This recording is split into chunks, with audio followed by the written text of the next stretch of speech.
What's up everybody, and welcome to another build video here on CR95 Games.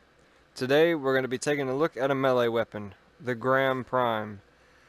Man, I have been waiting for this thing, oh my gosh. When I first logged into Warframe all those years ago, the first weapon that caught my eye was the Graham. And I just love it so much. It's such a great weapon, and it is so powerful in its prime version. I mean, like, ridiculous. Very strong. Like, step aside Galatine strong. Anyway, let's go ahead and get into the video. So one of the awesome things about Graham Prime is that you can build it for a lot of different things. It can hit 100% status chance, and it can red crit almost every single hit, which is just awesome, and they always do a ton of damage. And then because its red crits are so freaking strong, its slash procs are extremely powerful and just cut the enemies down. They do a lot of damage, and they are really good.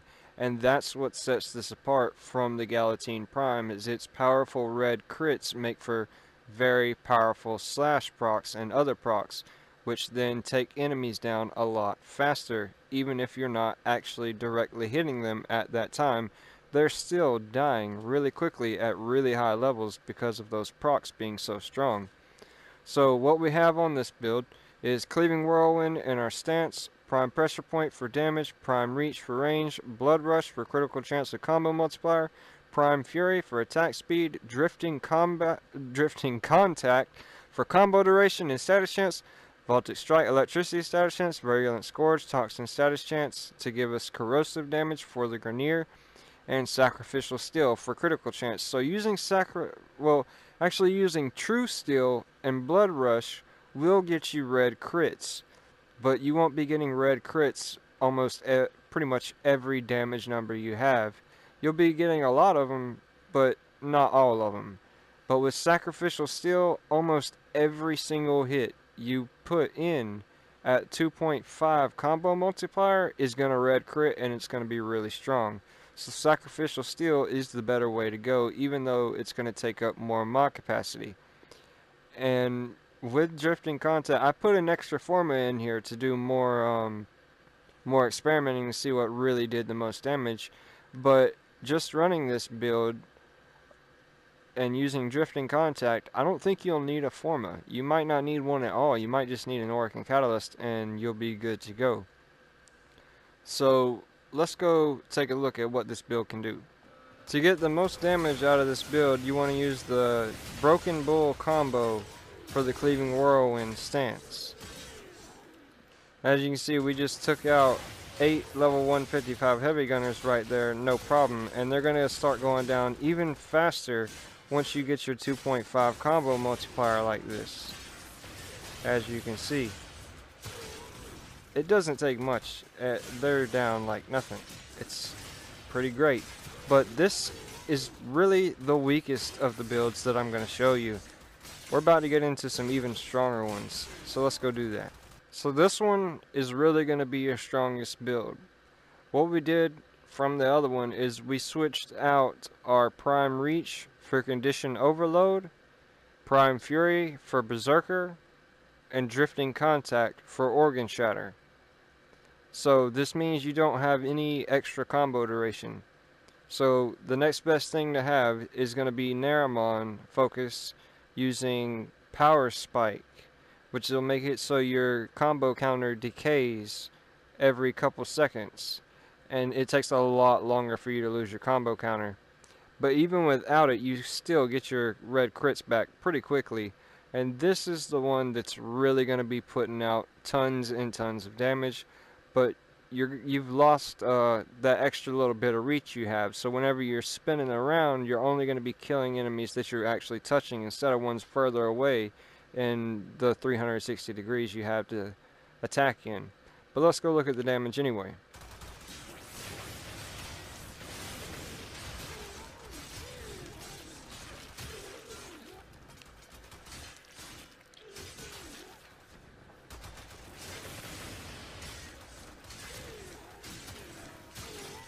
So you can see that when we're running condition overload and organ shatter, it is noticeably a decent amount stronger. Our crits are a lot higher than they are without organ shatter. Now there's another thing about this build versus this first build with drifting contact as well, is that this one, the more powerful one, is going to let you kill enemies a lot faster if you're just spamming the circle button and you don't want to use the combo. So if you don't want to use the combo and be spinning around like that, then this is probably the build you're going to want to use, because you're going to be putting down these higher level enemies a lot faster with organ shatter and condition overload than you would with the other one. So keep that in mind. If that's your playstyle, this is hands down the build that you're going to want to use if that's the way you're going to plan on playing.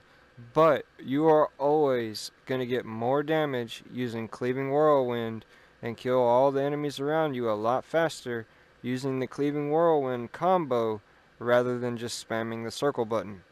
So let's go see how it looks whenever we just spam circle anyway.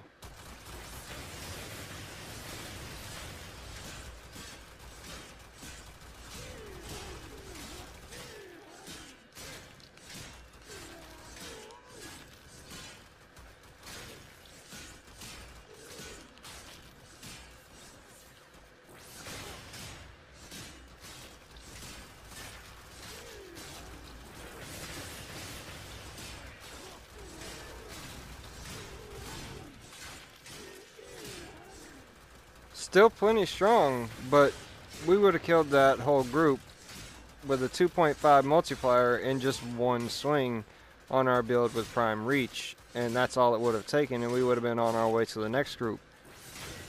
So keep that in mind. So far, all we've talked about is when you're fighting Grenier to use Corrosive. So you also want to use Corrosive when you're fighting Infested.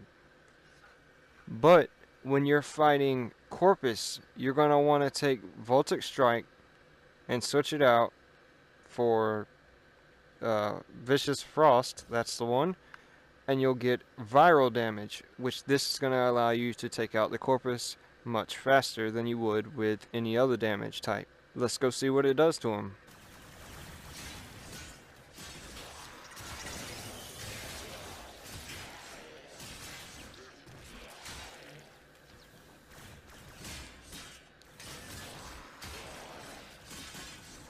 So you can see Corpus, they don't pose a problem either. They're nothing. They're nothing. They're just here to get cut to pieces. That's about it. I've switched back to Corrosive now, and we have 20 level 155 Ancient Healers, which are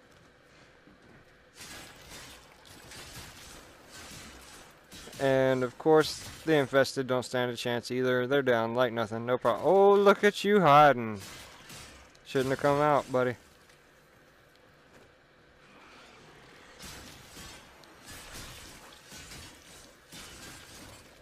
Now let's go take a look at one last build I got for you guys.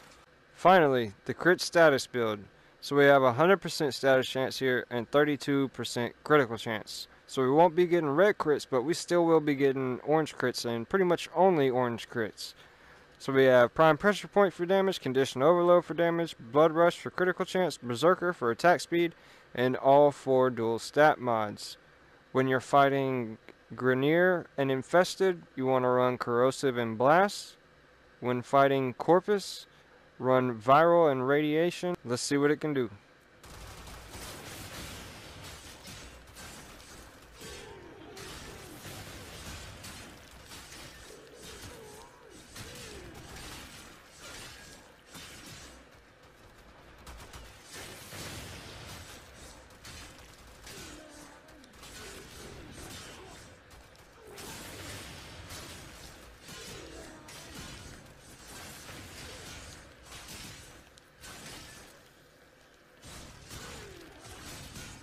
So if you like to drop all your enemies to the floor and do finishers on them a lot, then this is the build for you to go with on these. Mostly I'll probably be using the Cleaving Whirlwind with Drifting Contact for combo duration and primed reach on it. It does get less damage than the second build with Organ Shatter on it, but it still does plenty enough damage. One spin at 2.5 combo multiplier and you're still taking out these level 155 heavy gunners in one hit. So the Drifting Contact build is really, you just take off with that one. You're going to do all the damage you really need, unless you plan on going in on a survival or something else that's going to last for hours and you're going to be fighting enemies that are levels 200 and higher. Then stick with the Drifting Contact build. Absolutely. But I hope this helped you guys out, and you got your Gram now, you got your Gram builds now, and you're ready to go take everything down. Don't leave your Galatine behind. Still give it its love and its due. It is an amazing weapon. Just like the Gram, they are both two elite weapons in their own, and they are both just amazing and so much fun to use. Thank you guys for watching. Please don't forget to leave a like, comment, subscribe, and share this video, guys.